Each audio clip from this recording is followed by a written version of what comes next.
Welcome, good morning. We are Creative Mornings Cardiff. It is lovely to see you all. Thank you so much for being here. This is our second event with me as host, so it's really nice to see all your lovely faces, not yours. Thanks. So this month's theme is simplicity. So in the design traditions of Scandinavian and Japanese minimalism, the paring down of possessions creates a greater sense of tranquility and ease. Simplicity invites us to imagine how rich we might feel when we make do with less. So our Gothenburg chapter chose this month's exploration of simplicity, and Jessica Jamting illustrated the theme. And it's kind of beautiful, isn't it? Let's be honest. So, who is our speaker? It's my friend Alice. Woo! Let's see what Alice wrote. Alice is the dynamic designer and sign painter behind Alice Artwork, whose creative world thrives on the magic of simplicity. With a passion for infusing elegance into every stroke, Alice will whisk you away on a captivating journey, revealing the enchanting way simplicity has taken her through her artistic signature.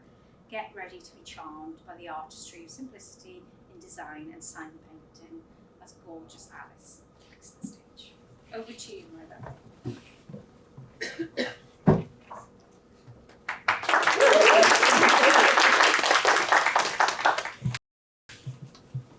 Right. Apologies if I swear, Mum, I'm sorry. So, thank you for the introduction, Amina. And I hope you're all enjoying a nice cup of coffee. I am Alice, and I'm a traditional sign painter and designer based in South Wales. I have a studio just at the back of the train station in Cardiff, situated in Meanwhile House. And the other boss of the business is Harper, my rescue French bulldog. They'll often see shadowing me around the studio. When Amina asked me to do this talk at first, I thought, what on earth am I going to talk about? But seeing as this month's word is simplicity, I think it fits in well with my practice and how I work. The term simplicity, when searched, means a thing that is plain and uncomplicated. And I think this flows nicely into my work in design and sign painting. My work is very simplistic, and also within the same extreme, very intricate at the same time. Simplicity doesn't mean a lack of creativity. It means conveying your message in the most straightforward and efficient way possible. Sign painting is a form of visual communication, and simplicity is often the key to successful communication in this context. So with that in mind, I'd like to take you through my journey and how I use simplicity as a whole.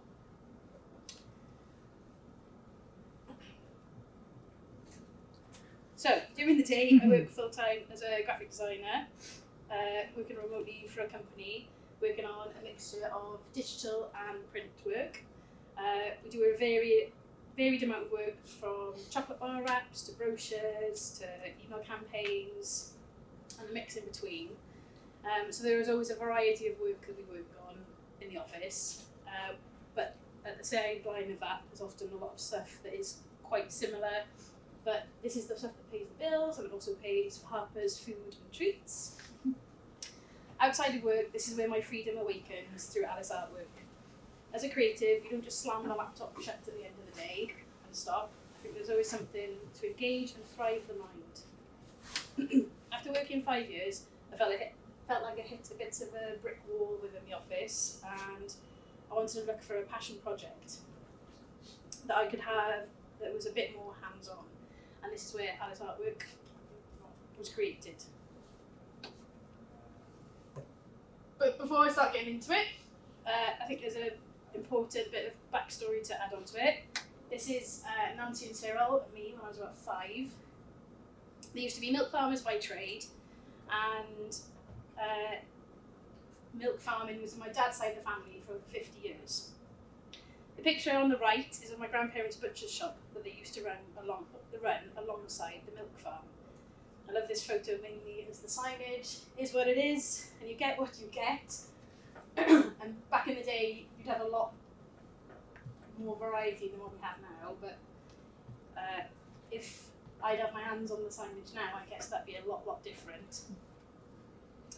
When they retired, they bought a bungalow in Llandilo in West Wales, and my granddad decided to start making Georgian mahogany furniture from scratch.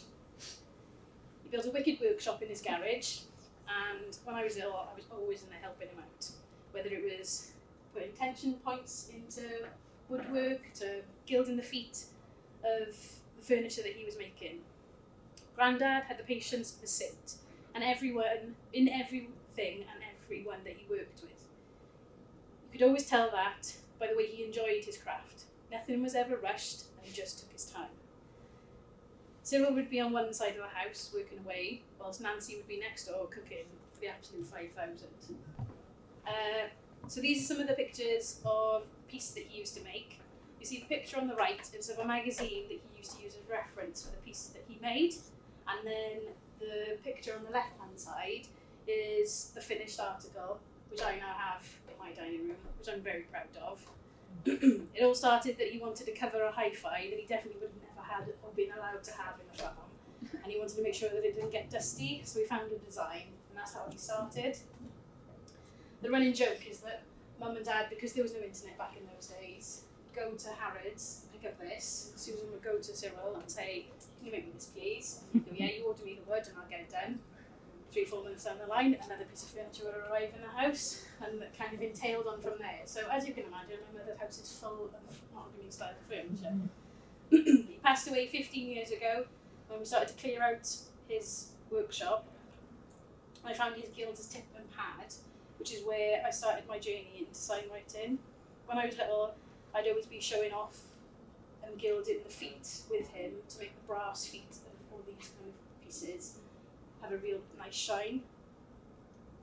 After finding his equipment, I started to do more research and really engaged into every element of gilding, and learned more and more into sign writing and how I could apply myself to it. From having a background in graphic design and after completing a master's degree, I wanted to start to develop my skills within typography more. I went on a 2-day workshop with Dave Smith in Torquay to learn more about sign painting and to learn more about gilding onto glass. Dave is a real master of the craft and has a passion for sharing and teaching students the skills to keep this craft alive. One thing I really connected with within sign painting is that there is such a sense of community to go alongside the process. There are some people that I learnt with on this course, and we're consistently sharing ideas, tips, tricks, no matter where we are in the world. Because on this course there was 2 girls from Japan that had come, there was one guy from Devon that had come across, there was another guy that came from the States, and it's just a real nice sense of community that we can all share alike the skills and tips to keep this craft alive. After the next few years after finishing Dave's course, I was able to make my connection within design and sign painting come together within one simplistic motion. The simplicity of the craft is that it's just one brush mark away from communicating the clear message to the end user, from understanding the use of different brushes to learning about humidity levels when you use gold leaf. I wanted to challenge myself, so most weekends / evenings I had to turn my dining room table when I used to live in my flat into a workbench, so it got covered in paint. I started making a few signs for friends here and there to give myself different projects to work on. So, after my sister had my nephew, she asked me to make some signs for his bedroom. Seeing as the Stickers used to hire so many sign painters to paint carts, historically, it seemed a great way to show off the craft and to delve into this aesthetic. So So this is where A Night at the Circus exhibition came about. I curated the exhibition from start to finish whilst working full time. And from the branding to the advertising to the location and the pieces that went within it, I wanted the design to be simplistic and for it to stand out, and did what it said on the tin. I wanted the exhibition to be about community and be able to share with everyone what sign painting is all about. I wanted to have illustrators involved that brought their own style to the exhibition, similar to how artists and acts used to be in a traditional circus. I wanted to show off the community that I had found and developed during my learning process as well.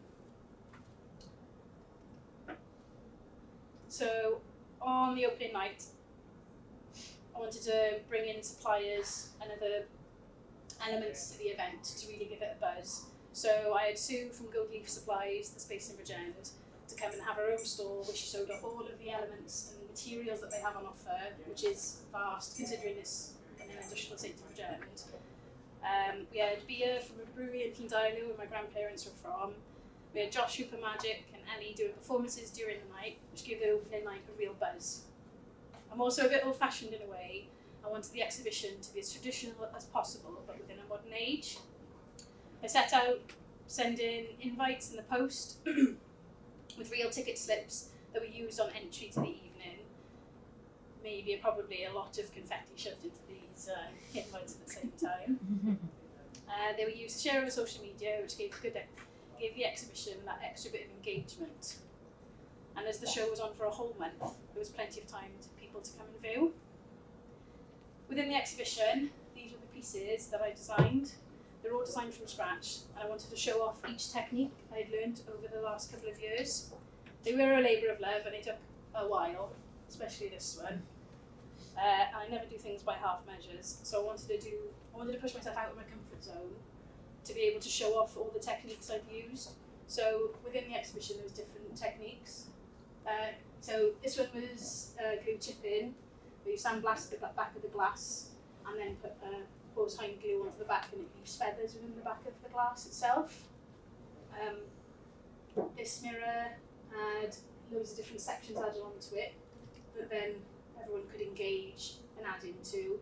And then there was a mixture of materials and techniques used for the circus letters. So there was acid etching, glue chipping, alcohol burning onto the back of the glass. The exhibition pieces strike a delicate balance between the simplicity and intricate detail, showing the harmonious blend of minimalistic design and intricate craftsmanship. And then I've got, this is a bit of an opener for what the exhibition showed off.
enough to work on some really exciting commissions over the last 5 years, from gilded signs to hand-painted banners to signage for different companies.